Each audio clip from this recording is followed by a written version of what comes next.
Assalamualaikum warahmatullahi wabarakatuh. Para mahasiswa, bagaimana kabar hari ini? Semua sehat ya?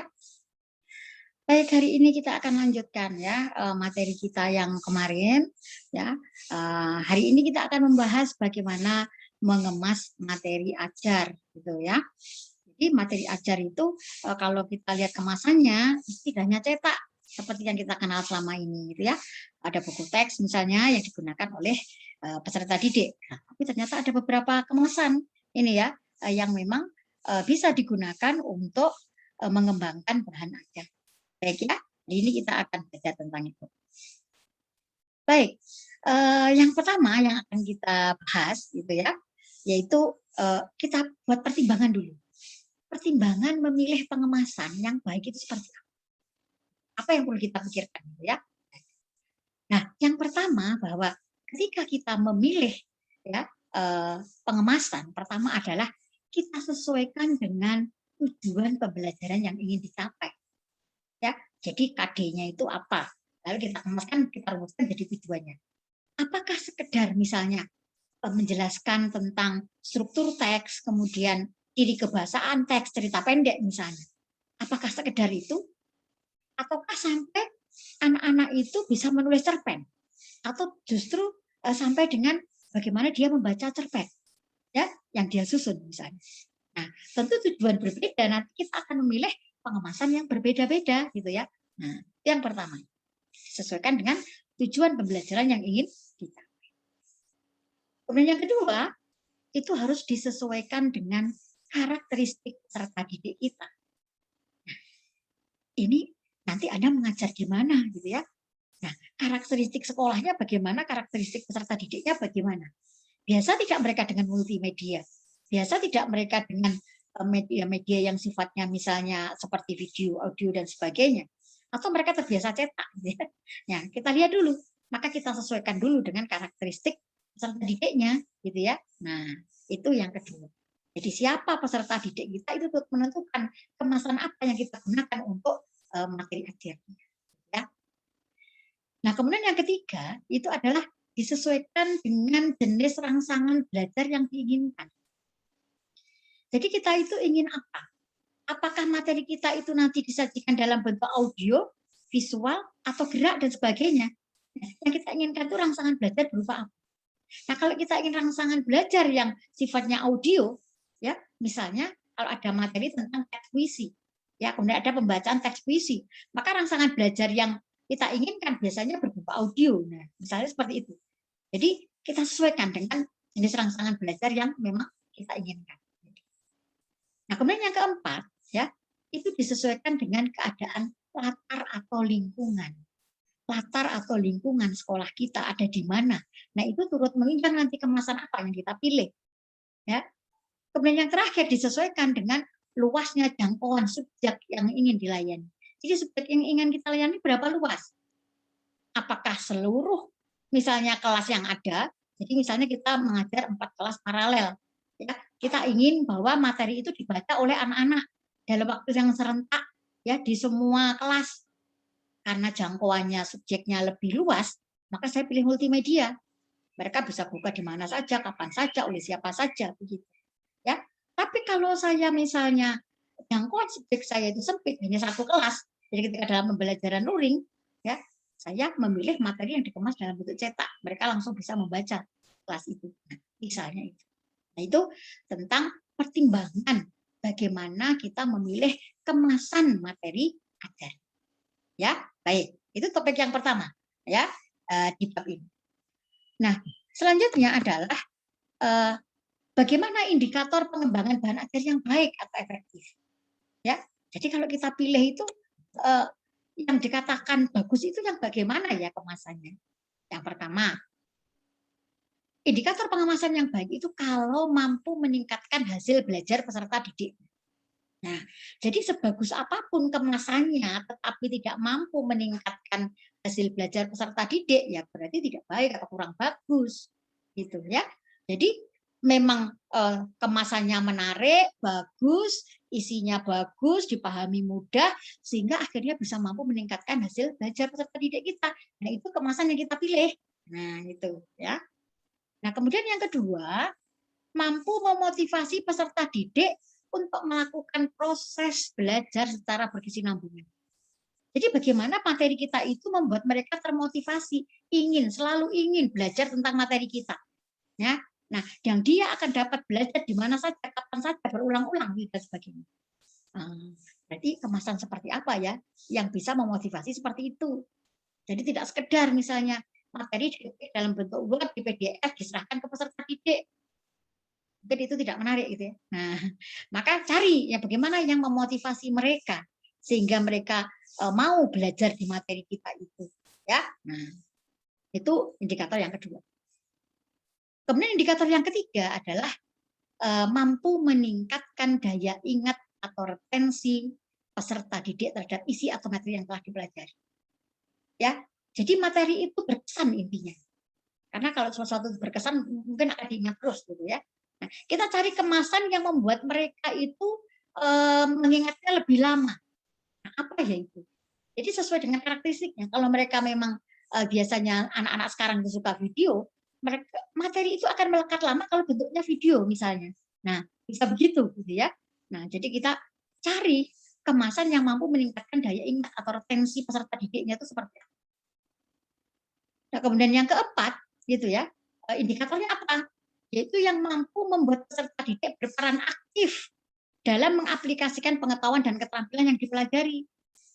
Jadi jangan materi itu membuat mereka pasif. Setelah membaca, selesai, nah, tidak ada lagi tindak lanjutnya. Tetapi bagaimana kemasan itu membuat peserta didiknya itu menjadi aktif, ya, mengerjakan sesuatu, kemudian membandingkan dengan sesuatu yang lain, itu ya, berdasarkan materi itu. Ya. Nah, jadi itu membuat siswanya aktif. Jadi tidak sekedar kumpulan materi, tidak, tetapi kemas dengan interaktif misalnya. Nah, itu indikator pengemasan yang bagus. Nah, itu seperti itu. Nah, yang terakhir sekarang kita bagaimana memilih gitu ya. Ada ragam pengemasan bahan ajar ya.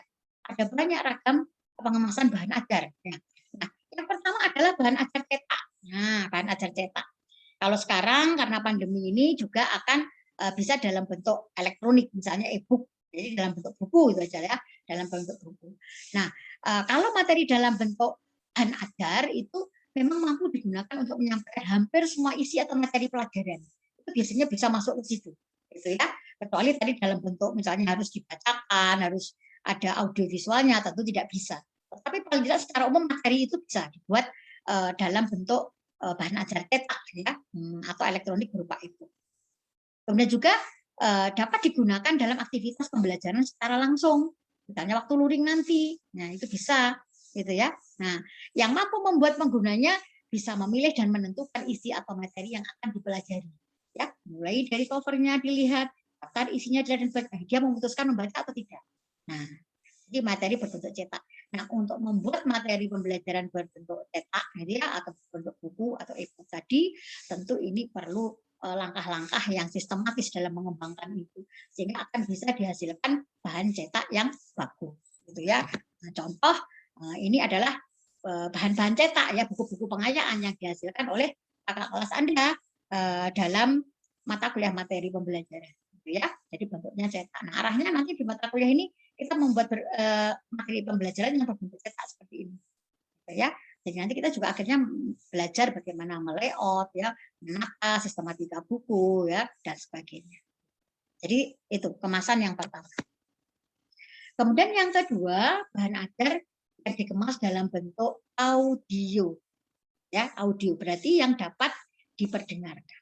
Nah, bahan ajar audio ini lebih cocok digunakan dalam aktivitas pembelajaran yang bersifat spesifik, ya, seperti membaca nyaring atau membaca bersuara, termasuk membaca puisi, memerankan tokoh dalam drama, misalnya gitu ya. Tapi suara saja gitu ya.